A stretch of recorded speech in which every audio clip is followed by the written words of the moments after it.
There's a pretty one, Ulysses.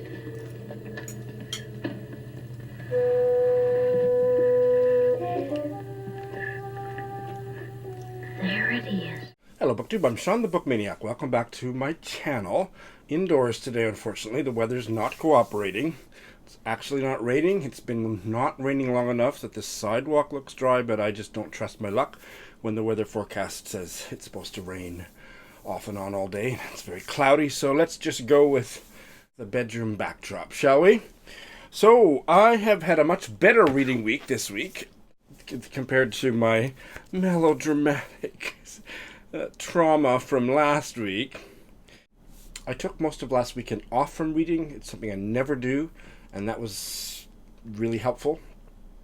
And then I just eased myself back into reading this week and enjoyed most of what I read and feel good about being a reader again.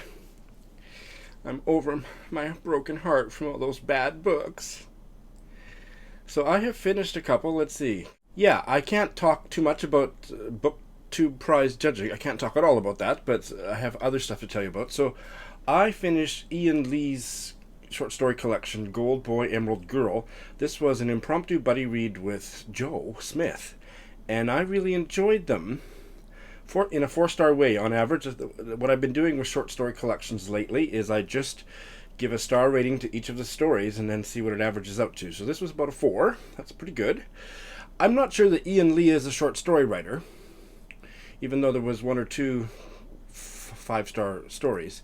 They tended to be the longer ones. I think she's probably more of a novelist, not having read any of her novels yet, but I enjoyed these. Stories were almost all set in China, or certainly about Chinese Americans. She writes about solitary people, some of whom are also very deeply lonely, who find or resist connections in the most bizarre and intriguing ways. And a lot of these stories just ripped my heart out. Some of them were so patently autobiographical that going from her essay collection, Dear Friend, to this, there was like word-for-word passages. Yeah, this was published in 2010, and her autobiographical essays were published in 2017, and are, as far as I understand it, were all written after her breakdown in 2012. So there are passages that she transposed almost without changing a word from at least one story in this collection into her memoiristic essays. So that's how autobiographical parts of them were. Yeah, I want to read more short stories, but I'm now much more interested in trying one of her novels. But I was glad to read it, and it was a delight to buddy read it with Joe.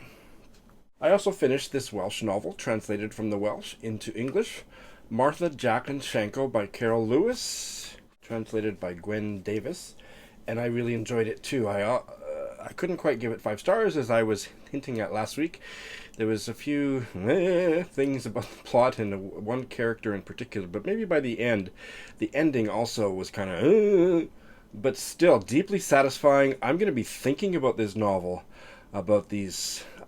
I never was completely revealed how old they were, but certainly middle-aged, but I would say upper middle-aged siblings, none of whom had ever married, living on this really poor farm in Wales.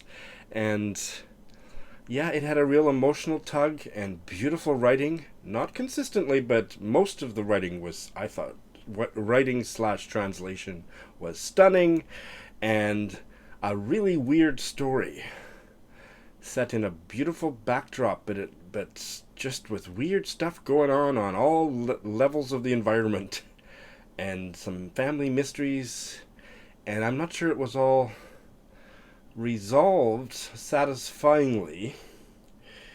Not that I need everything tied up. I am coming to realize that I'm a reader that doesn't really care how a book ends, particularly.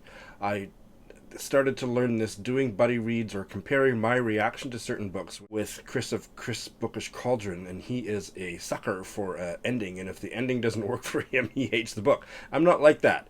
So I don't know if this would work for everybody, but I would encourage any of you for whom it sounds intriguing to give it a try. It's a quick read, and I'll be thinking about this one for a while. I don't think I'm going to review it because I'm left with confused feelings about it, but I'm really glad I read it. And I also finished Tommy Orange's novel, There, and this is part of my booktube judging, so you're going to have to wait about another month or something to hear any more about what my reaction was, but I did finish that this week. So those are what I finished. You remember the other book that I was pretty excited about, the one other bright spot in last week's Reading Week from Hell? Well, that didn't go so well. Walking on the Ceiling by Aishegel Savas. The writing was beautiful, and the audio narration I loved, but it wasn't enough to get me all the way through it. I abandoned it at 40%. It was just a really self-indulgent, meandering story, and I didn't find myself caring about her relationship with her mother, and the budding relationship with the novelist in Paris. It just nothing was grabbing me, so enjoyed the writing, didn't care about the story. I bailed. And I have started a couple. Again, this is for my BookTube prize judging, so I have started Delia Owens' novel, Where the Crawdads Sing. Just got a bare start on that.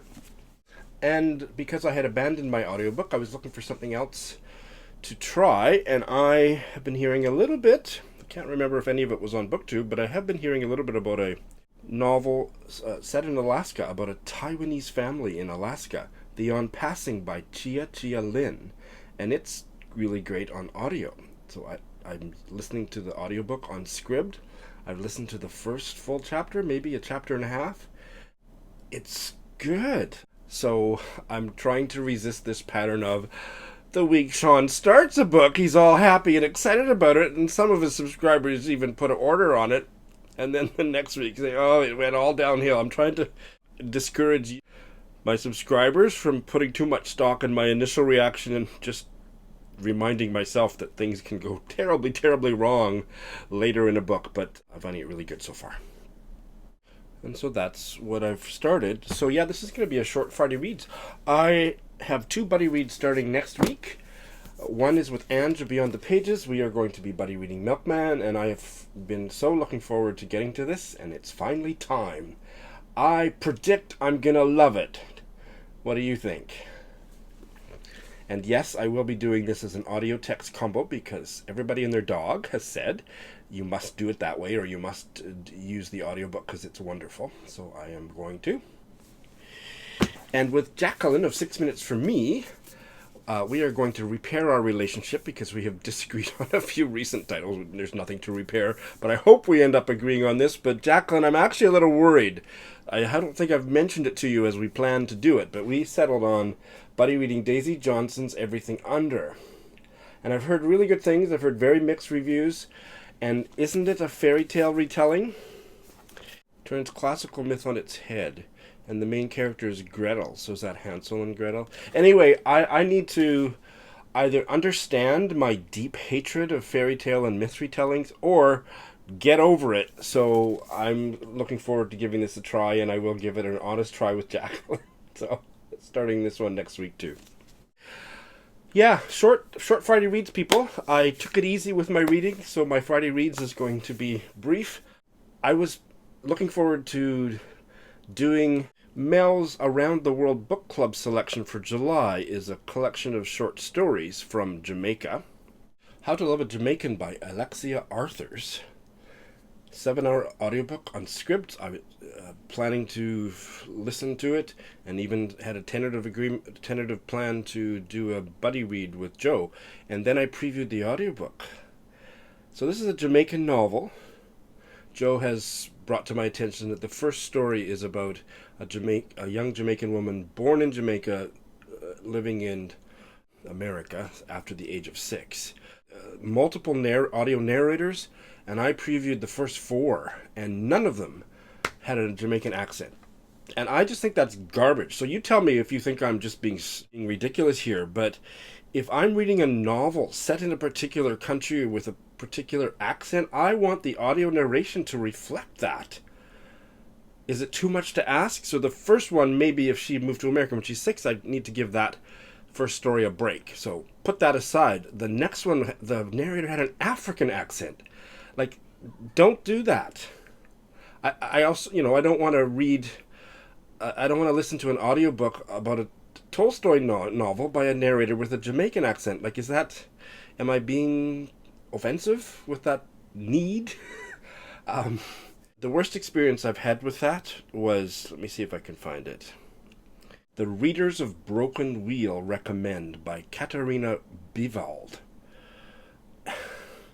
And the protagonist of that really badly awful novel, it was awful in its own right, like all books about bookshops and stuff, but the protagonist was a Swedish woman and it was a British narrator for the audiobook. And I just like, it's just wrong, people. It's wrong. So, without even thinking about it, the video of the week for me is Greg of Supposedly Fun's coming out story. So if you happen to have not seen that, haven't subscribed to him, you must. He's really doing amazing things with his channel. He just arrived on BookTube fully formed in terms of articulateness and everything. And his coming out story is powerful. So check that out.